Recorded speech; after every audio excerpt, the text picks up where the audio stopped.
Welcome to The Explainer. Today, we're going to build a really clear roadmap for anyone who's curious about ethical hacking. We're laying out every single step you need to take to get started. Hacking, it can feel like some kind of dark art, right? Full of impossible code and hidden secrets. But here's the thing, it's not magic, it's just a process. So let's pull back the curtain, demystify that process, and give you a real, actionable plan, starting from square one. So, we're going to structure this journey in 5 clear stages. We'll start with the foundation, the hardware itself. Then we'll learn the language to actually talk to it. After that, we'll get you comfortable in the right environment, explore the essential tools, and finally, show you exactly where to put all your new skills into practice. This is your path from the absolute basics to your first hands-on steps. Okay, let's dive right in. Before you can hack anything, you first have to understand how it works. Really understand it. That means getting to know the basic hardware and the networks that make everything possible. And honestly, it's way simpler than you might think. Just think of your computer CPU as its brain. It's the part that's constantly thinking and running all the instructions. RAM, on the other hand, that's kind of like the sticky notes the brain uses to remember what it's doing right now. Super fast, but also temporary.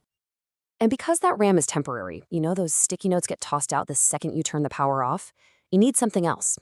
That's your storage, your SSD or hard drive. Think of it as the long-term diary where everything gets saved permanently. Getting this flow of data is your first big step. Okay, so how do all these devices actually talk to each other? Well, through networks. And networks, they've got their own pretty simple language. An IP address, that's just a street address for your computer.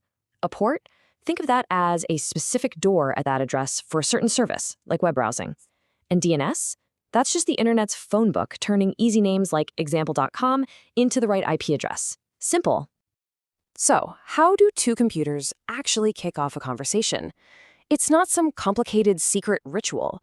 It's really just a polite 3-step handshake, technically called the TCP handshake. It's just to make sure both sides are ready to talk before they start sending any real information. And you can see this whole thing in action right now, in your own house. Just by logging into your home router's admin page, you can see this entire little neighborhood of devices all connected to your network. This is your first lab, your first chance to see how they all interact. Okay, so now we understand the hardware, but how do we actually talk to it? Well, we need to learn its language, and that means it's time to talk about programming. But hey, let's be really clear here. You do not need to become some master developer overnight. The goal is not to build the next Facebook. It's all about learning just enough to write simple scripts, automate some tasks, and most importantly, understand how the security tools you're going to use actually work under the hood. Python. This is the universally recommended starting point. Why? Because it's easy to read, and it is incredibly powerful. Seriously, if you can just master these few basic skills, like opening files, looping through data, and sending a network request, you'll have everything you need to start building your own simple hacking tools. All right, now that you have the basic language down, you need to get comfortable in the main environment where pretty much all security tools live, Linux. This is the operating system for any aspiring ethical hacker. At first glance, I know, the Linux command line can look really intimidating. But once you realize these commands are just shortcuts for simple, everyday actions, it all starts to click. You're not just typing ls, you're opening the fridge to see what's inside. You're not typing cd, you're walking into a new room. Once you get these analogies, using the command line becomes second nature. So, with the environment all set up, it's time to understand the tools of the trade. But here's the key. More important than the tools themselves, you need to understand the concepts behind them. Don't worship the tool. Understand why it exists in the first place. Okay, so here are some of the heavy hitters. You'd use a tool like Nmap to basically run up to a target and check which digital doors or ports are unlocked. That's your potential way in.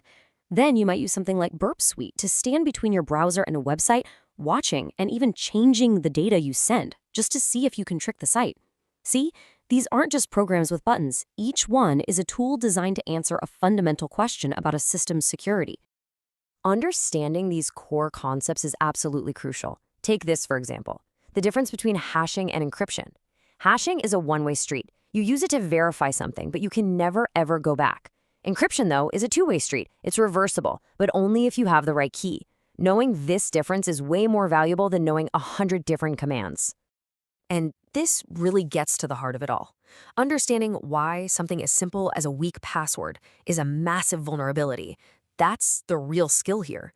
It's honestly more important than knowing how to run any fancy tool, because it's about understanding the core principles of security itself. So you've got the map, you understand the language, and you know the concepts. The final step is probably the most important one. You have to get hands-on and join the community. At the end of the day, you have to move from just theory to actual practice. And the best way to do that is to engage with other people in communities and use safe, legal platforms built just for learning. Sites like TryHackMe, Over the Wire, and Pico CTF. They're basically digital playgrounds designed for you to test your skills without getting into any trouble. So there you have it. We've gone from the fundamentals of a CPU all the way to joining a global community. The map is in your hands now. The only real question is, where are you going to explore first?